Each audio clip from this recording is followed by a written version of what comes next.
자, 솔로몬 왕 아시죠? 이 랩런트들도 솔로몬 왕에 대해서 한 번은 좀 깊이 아는 시간을 가지셔야 됩니다. 성경에 보면은 열왕기상이라고 있거든요. 열왕기상. 나중에 시간 나시면은 열왕기상부터 한번 쭉 읽어보십시오. 솔로몬 왕의 시작과 과정과 끝이 나옵니다. 어떻게 시작을 했고 어떤 과정 속에서 어떻게 인생이 끝났는지를 알 수 있죠. 솔로몬이 시작을 잘했어요. 어떻게 시작했느냐? 태어날 때부터 뭘로 태어났죠? 왕자로 태어났어요. 왕자. 왕자들이 여러 명이 있겠죠. 배다른 형제들도 많이 있고 다윗이 와이프가 여러 명이 있었어요. 근데 이제 다 자식들이 있었죠. 근데 솔로몬이 서열로 보면은 그렇죠? 왕이 될 수 있는 서열은 아니에요.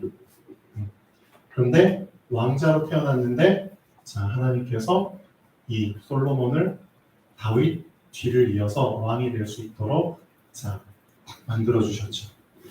근데 솔로몬이 왕이 됐어요. 자기 아빠 다윗이 죽고 왕이 됐는데 문제에 직면했죠. 어떤 문제에 직면했죠? 정말 현실 문제 속에 직면했어요. 왕자고 있을 때는 안 보였는데 왕이 되니까 이제 보이는 거예요. 뭐가 보이죠? 실제로 내가 다스려야 될 백성들이 보이는 거예요. 그렇죠? 엄청난 책임감이 느껴졌겠죠. 그렇죠? 엄청난 부담이 느껴졌겠죠.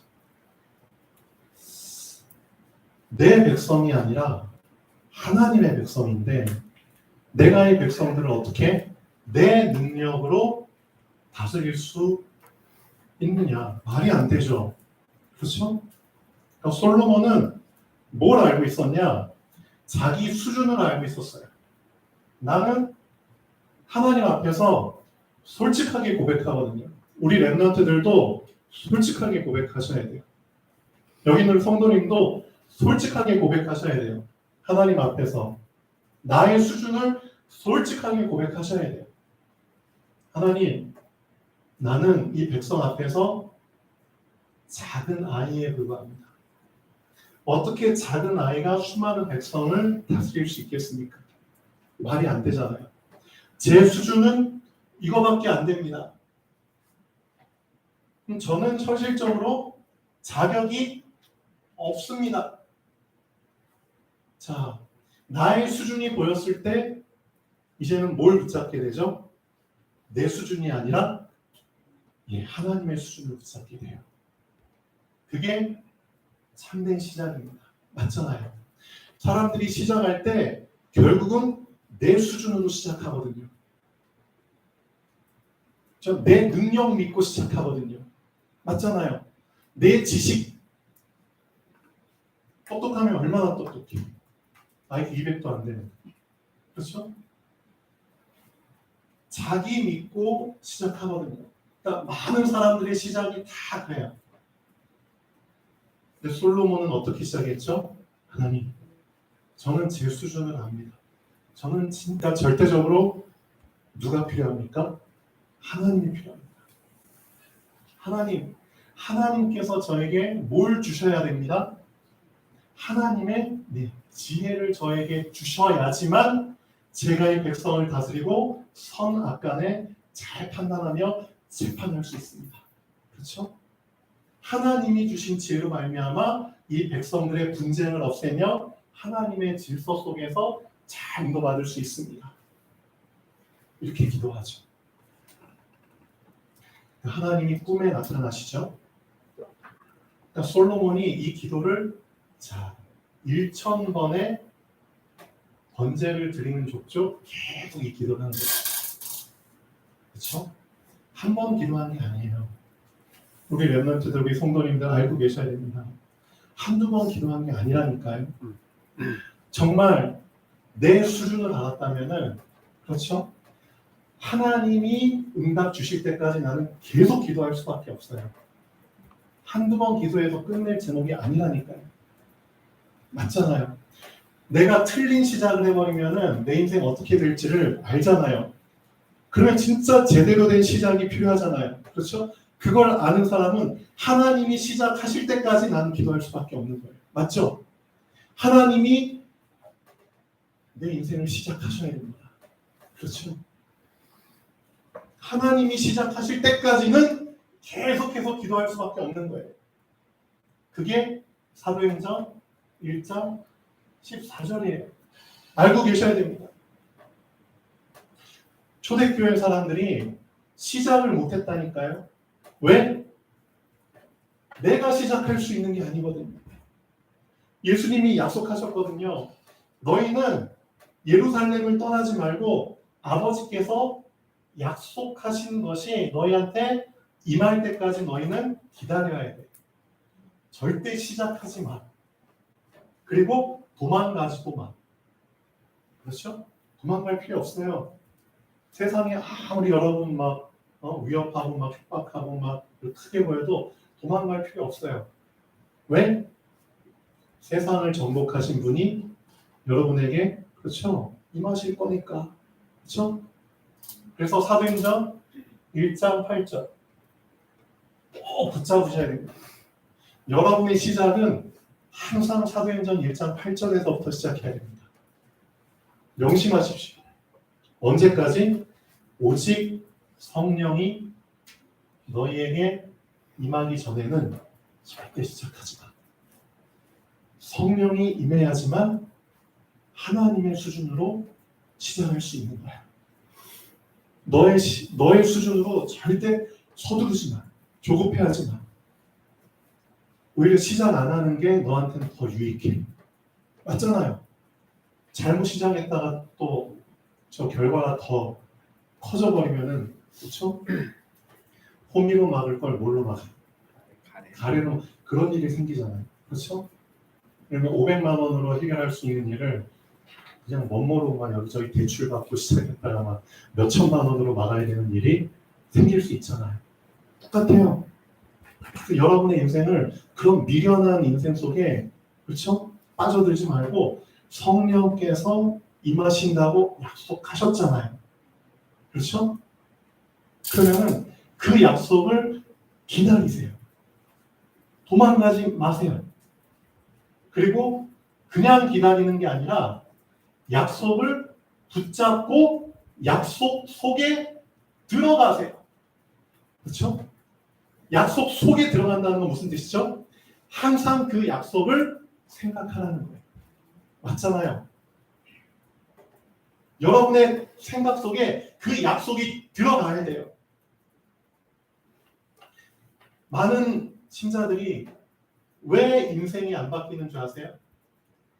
인생이 이 성경에 나온 신앙 인물들, 그렇죠? 유명한 요셉, 모세, 사무엘, 다윗, 다니엘, 엘리사, 이사야, 바울처럼 신앙의 모델들처럼 인생이 바뀌어야 되잖아요. 나도. 근데 왜 내 인생은 안 변할까요? 두 가지가 안 돼서 그래요. 두 가지가 동시에 되어져야 됩니다. 같이 되어져야 됩니다. 첫 번째, 그리스도가 내 안에. 그리스도가 내 안에. 이게 되어져야 되고요. 두 번째, 내가 그리스도 안에. 이게 되어져야 됩니다. 구원의 조건 1번이면은 돼요. 사실 그리스도가 내 안에 들어오시면은 난 구원받아요.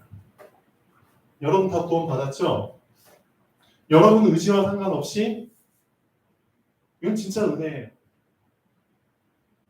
계시록 3장 20절 말씀처럼 복음 들으셨어요. 복음을 들었다? 영적으로 어떻게 해석할 수 있죠?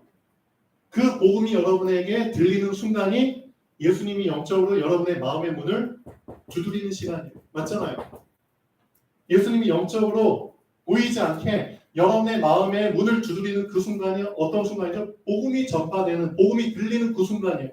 그때 여러분은 어떻게 하셨죠? 아, 그 복음을 내가 붙잡아야겠구나. 그 복음을 내가 믿어야겠구나. 그렇죠?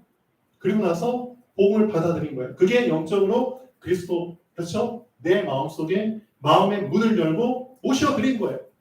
그러니까 그리스도가 내 안에 구원의 조건 성립됐어요. 구원은 받아요. 근데 뭐가 문제인 줄 아세요? 구원은 받았는데 내가 안 바뀌어. 내 신분은 바뀌었는데 실제 구원받은 자의 능력으로 내 삶이 안 바뀌어. 그 이유가 뭘까요? 실제 내 삶이 바뀌려면은 그리스도 안에 있는 것이, 그렇죠? 그리스도 안에 감추어져 있는 것이 나에게 붙잡혀져야 되거든요. 그러려면 어떻게 해야 되죠? 내가 그리스도 안에 들어가야지만 그리스도 안에 있는 것이 나에게 붙잡혀지는 거예요. 그러니까 결국 내가 안 바뀌었어. 내 인생이 안 바뀌어. 내 인생 그대로야. 뭐죠? 그리스도 안에 있는 것이 나에게 붙잡히지 않은 거예요. 무슨 뜻이죠? 내가 그리스도 안에 못 들어가는 거예요. 잘 생각하셔야 돼요. 그리스도가 내 안에 들어온 건 맞아요. 근데 내가 그리스도 안에 들어가지 못했기 때문에 그리스도 안에 감추어진 것들, 나를 바꿀 수 있는 것들이, 그렇죠? 내 삶을 바꿀 수 있는 그리스도의 비밀이 다 그리스도 안에 들어있는데 내가 그리스도 안에 들어가지를 못하니까 내가 안 바뀌는 거예요. 두 가지가 여러분에게 동시에 되어져야지만 인생이 바뀌는 겁니다. 잘 생각하셔야 됩니다. 그리스도는 들어오셨지만 내가 그리스도 안에 안 들어가는 거예요. 안 바뀌는 사람들 특징이 뭐죠? 안 바뀌는 사람들 특징. 전 2번이잖아요. 그리스도 안에 있는 비밀을 전혀 몰라요. 전혀 모른다니까요. 그리스도 안에 있는 비밀을. 그래서 빌립보서 3장 잘 보세요. 8절, 9절 사도 바울의 유명한 고백이 나와요. 사도 바울도 1번과 2번을 똑같이 얘기했어요. 빌립보 3장 8절, 9절에 보면은 사도 바울이 하나님의 전도자로서, 그렇죠? 사람으로서는 할 수 없는 일들을 하나님이 하게 하셨거든요. 맞잖아요. 너무 육신적으로 보면 부족한 인간인데 그 한 사람의 인간을 통해서 하나님이 수많은 곳에 수많은 교회들을 세우시고 수많은 하나님의 제자들을 키우셨거든요. 이거 거의 불가능한 거예요. 어떻게 한 사람을 통해서 이런 엄청난 로마 복음화의 기반을 닦으셨냐고요. 이건 불가능한 일인데 하나님이 하셨어요. 어떻게 그게 가능하죠? 빌립보서 3장 8절 9절. 자, 한번 읽어볼까요? 이 사도 바울의 고백을 통해서 정말 내가 놓치고 있던 이걸 붙잡아야 됩니다. 아, 그렇구나. 바울은 붙잡았는데, 바울은 발견했는데, 내가 수십 년 동안 예수를 믿는다고 했는데 결국 나는 눈먼 소경으로 그냥 살아왔구나. 빌립보서 3장 8절 9절. 자, 또한 모든 것을 해로 여김은 내 주 그리스도 예수를 아는 지식이 가장 고상하기 때문이라. 자, 내가 그를 위하여 모든 것을 잃어버리고 배설물로 여김은, 그렇게 하는 이유는 바로 그리스도를 얻고 그게 뭐죠? 1번 그리스도가 내 안에, 그러니까 그리스도를 얻어 그리스도를 갖게 돼. 그렇죠? 두 번째 그 안에서 발견되려 하니. 맞잖아요. 그리스도가 내 안에, 그 안에서 발견돼. 발견은 되는데 어디에서 발견이요? 그 안에서 발견되는 거예요. 그러니까 내가 그리스도 안에, 그리스도께서 나를 어떻게 발견하시죠? 그리스도 안에 들어왔을 때 발견하시는 거예요. 맞죠? 사도 바울이 두 가지를 정확하게 얘기하고 있어요. 내가 그리스도를 얻고, 두 번째 그 안에서 발견되려 합니다. 맞잖아요. 그 안에 들어왔다는 거잖아요. 도대체 어디서 발견하는데? 그리스도도 자기의 소유 안에서 발견하시는 거잖아요. 자기가 원하는 자들을 부르시니 나온지라. 그렇죠? 그 안에 들어가야지 분명하게 우리가 그리스도의 것이 되는 거잖아요. 맞죠? 근데 그게 안 되는 거예요. 우리가 그리스도 안에 안 들어가.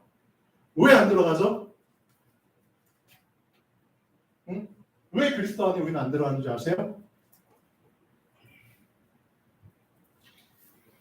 아직도 내 것, 자기 것, 이걸 포기하지 못하니까 못 들어가는 거예요. 그래서 솔로몬의 기도가 왜 중요하냐? 하나님이 말씀하시잖아요. 네가 자기를 위하여, 그렇죠? 자기를 위하여 자기 것을 구하지 아니하였다. 하나님이 솔로몬의 기도에 이렇게 답변하시잖아요. 맞잖아요. 꿈속에서 너는 내게 구하여. 내가 너한테 무엇을 줄까? 그러니까 솔로몬이 이런 얘기야. 저는 작은 아이입니다. 저는 아무것도 모릅니다. 오직 하나님의 백성을 공의로 판단할 수 있도록 선악간에 분별할 수 있는 그 지혜를 하나님이 주십시오. 그 말을 듣고 하나님이 하신 말씀이잖아요. 너가 너를 위해서 너의 것을 구하지 않았고, 너를 위해서 부를 구하지도 않았고, 너를 위해서 건강도 구하지 않았고, 너를 위해서 뭐뭐뭐 구하지 아니하였다. 자기 것을 구하지 않았다. 이게 하나님의 마음에 든 거잖아요. 그렇죠? 그리고 나서 하나님이 엄청난 지혜를 주시죠. 그리고 나서 일어난 첫 번째 사건입니다. 성경에 보면 어떤 사건이 나오죠? 두 창기가 있는데 여자 기생들이죠. 근데 그 여자 기생들이, 창기들이 한 집에 살아요.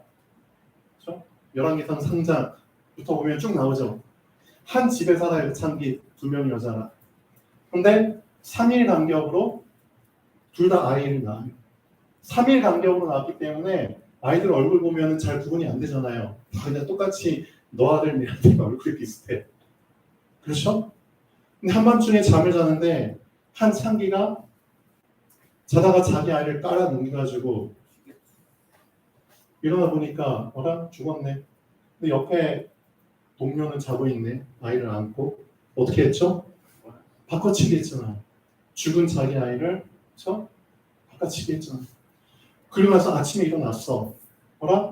잠에서 깨어난 그 여자가 보니까 죽었네. 근데 자세히 보니까 내 아들이 아니야.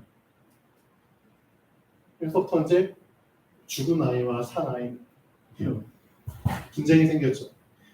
서로 자기 거라고 하니까 이게 결론이 안 나잖아요. 누구한테 찾아가죠? 솔로몬 왕. 자, 하나님의 지혜를 이제 받았죠. 자, 서로 그냥 막 주장하죠. 이 여자가 진짜 내 아이를 이렇게 바꿔치겠습니까? 이 여자는 아닙니다. 원래 내 아들입니다. 자, 솔로몬이 들었어요. 자, 솔로몬은 어떤 지혜가 있었죠? 본질을 볼 수 있는 눈이 열려요. 본질. 무슨 문제든 본질을 보면은 금방 답이 나와요. 근데 사단이 우리에게 가린 눈이 어떤 눈인지 아세요? 본질을 보지 못하도록 눈을 막은 거예요. 본질은 영안이 열려야지만 볼 수 있는 거예요. 그러니까 우리의 영적인 눈을 가린 게 사단이에요. 영안이 갇힌 상태에서 문제를 풀려고 하니까 답은 절대 안 나오는 거예요. 그래서 아까 렘넌트 예배 때 말씀하신 것처럼 정신 문제 왔네? 사람들은 정신에서부터 시작된 문제구나 하고 문제를 풀려고 해요. 근데 절대 안 풀리죠. 해결되는 것처럼 보이죠. 육신 문제가 왔네? 병이 왔네? 병이 들었네? 육신에서부터 시작된 거구나 하고 풀려고 하는데 해결될 듯 하면서도 또 안 돼. 그렇죠? 여기가 낫다 싶으면 또 저기가 병이 걸리고 온몸에 그냥 돌아가면서 그냥 순서대로 기다려. 왠 줄 아세요? 진단을 잘못한 거예요. 알고 계셔야 돼요, 여러분. 여러분에게 어떤 문제들이 찾아왔든 간에 본질을 볼 수 있어야죠. 그 문제들의 시작은 영적 문제다.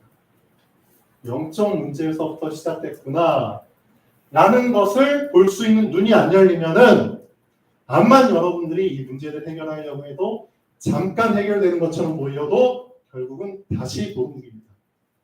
알고 계시죠? 절대 해결 안 돼요. 본질을 볼 수 있는 눈이 열리지 않는 이상, 그렇죠?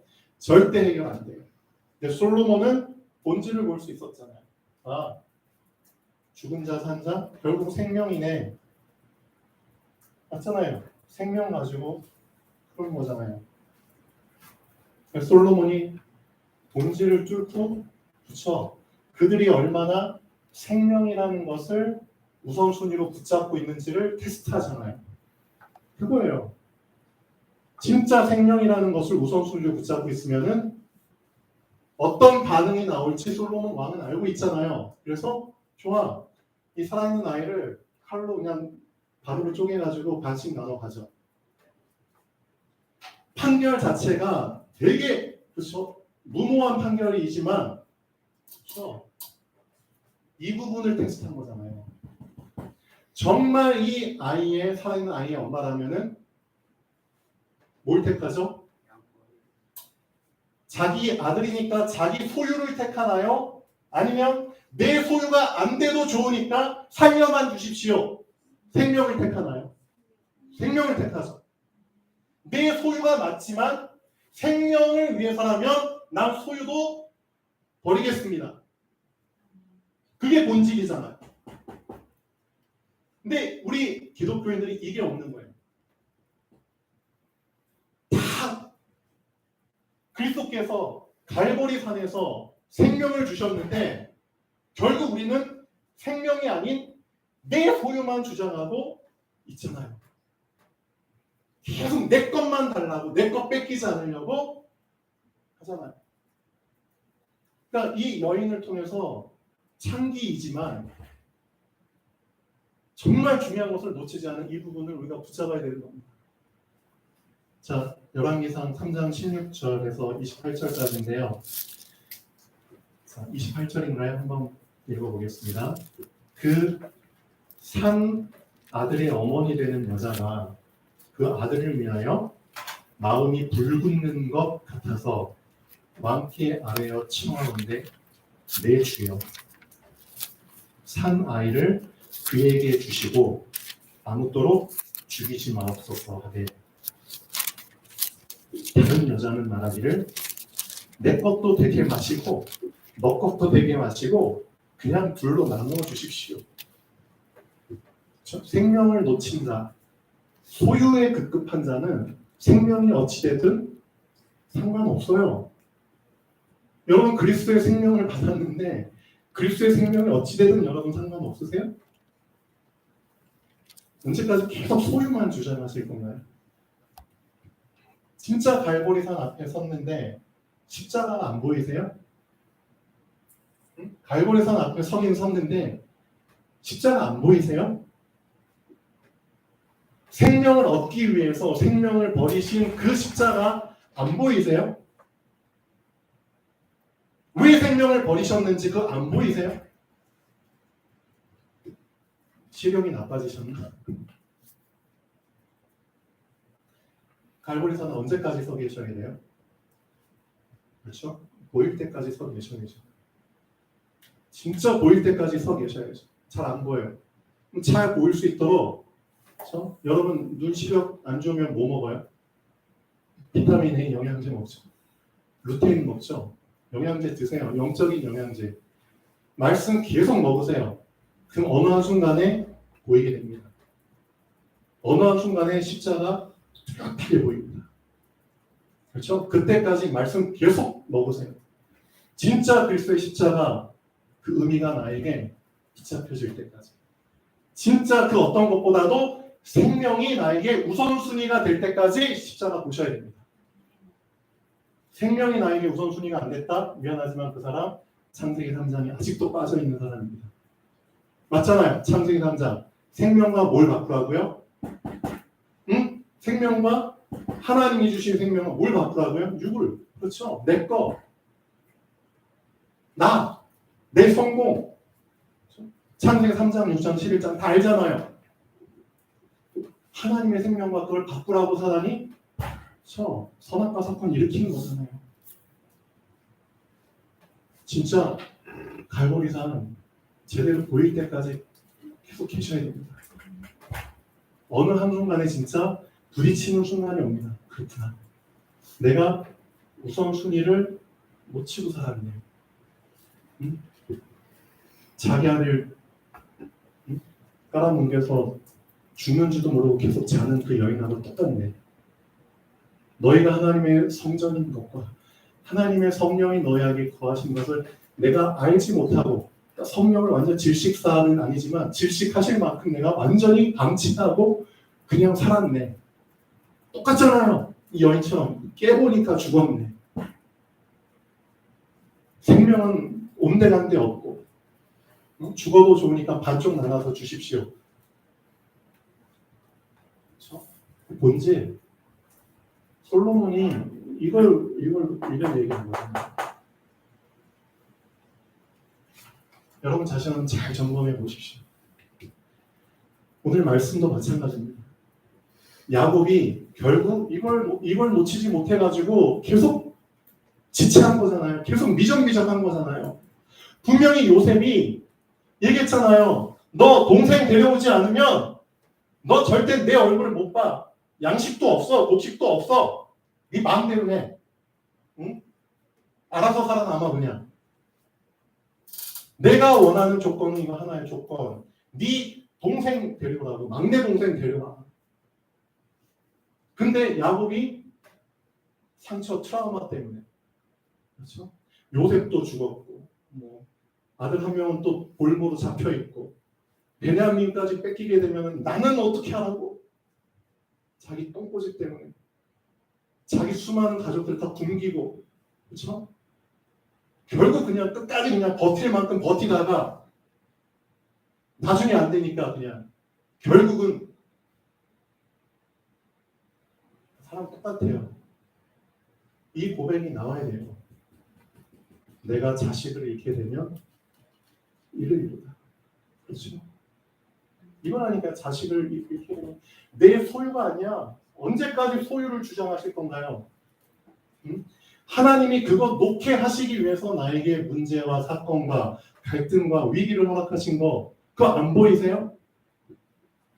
하나님은 영원한 것을 주시길 원하시는데 잠깐의 것에 그냥 내가 목숨 걸고 있는 게 안 보이세요? 그렇죠? 그래서 야곱한테도 이런 상황이 오는 겁니다. 야곱 입장에서는 그래 또 아들을 잃을 것처럼 보이죠. 위기의식이 느껴졌으니까 어떻게든 베냐민 안 보내려고 했겠죠. 우리도 똑같다니까요. 우리가 현실적으로 볼 때는 위기처럼 보이죠. 이거 포기하면 이거 내려놓으면은 죽을 것처럼 보이죠. 아니라니까요. 내 생명보다도 내 소유보다도 더 중요한 게 있다니까요. 그게 뭐예요? 여러분을 있게 하신 분이잖아요. 나를 존재하게 하신 분이잖아요. 창조주 하나님. 그리고 그분의 계획. 그분의 언약. 그렇죠? 그게 나에게 우선순위가 되지 않으면 나는 결국 버틸 만큼 버티다가 참 부끄럽게 두 손 두 발 드는 그런 부끄러운 상황들이 계속 온다니까요. 야곱이 그랬던 거죠. 그래서 중요한 건 내 생명보다 더 소중한 거는 하나님이잖아요. 그렇죠? 하나님의 언약이잖아요. 하나님의 언약을 이루기 위해서 이런 일을 하나님이 지금 끌고 가시잖아요. 그 흐름 안에 들어가시라고, 그 흐름 속에 복종하시라고요. 그 흐름 속에 복종했는데 이게 뭐지? 자식을 잃게 되는 게 아니라 잃었던 자식까지 찾게 되잖아요. 이게 하나님의 계획이라니까요. 너 잠깐의 건 내려놔. 그러면 영원한 거 붙잡게 된다니까. 너는 잃어버렸다고 생각하는데 아니야. 다시 다 받는다니까. 그게 욥이잖아요. 욥이 빈털털이 되는데 나중에 2배씩 다 받아버리잖아요. 재산도 2배, 자식도 2배, 뭐 다 2배, 뭐 소유물도 2배로. 그렇게 됩니다. 그래서 에스더 성경에도 이런 말씀 있잖아요. 내가 죽으면 죽으리라. 똑같아요. 자식을 잃게 되면 잃으리라. 하나님은 나에게 이런 고백이 나오길 원하시는 겁니다. 내가 중요하게 붙잡고 있었던 것을 내려놓겠습니다. 왜? 더 큰 것을 위해서. 맞죠? 더 큰 것을 하나님이 주시기 위해서 지금 나에게 있는 잠시의 것을 내려놓게 하시는 거죠. 그걸 볼 수 있는 눈이 열리셔야죠. 눈이 열리셔야죠.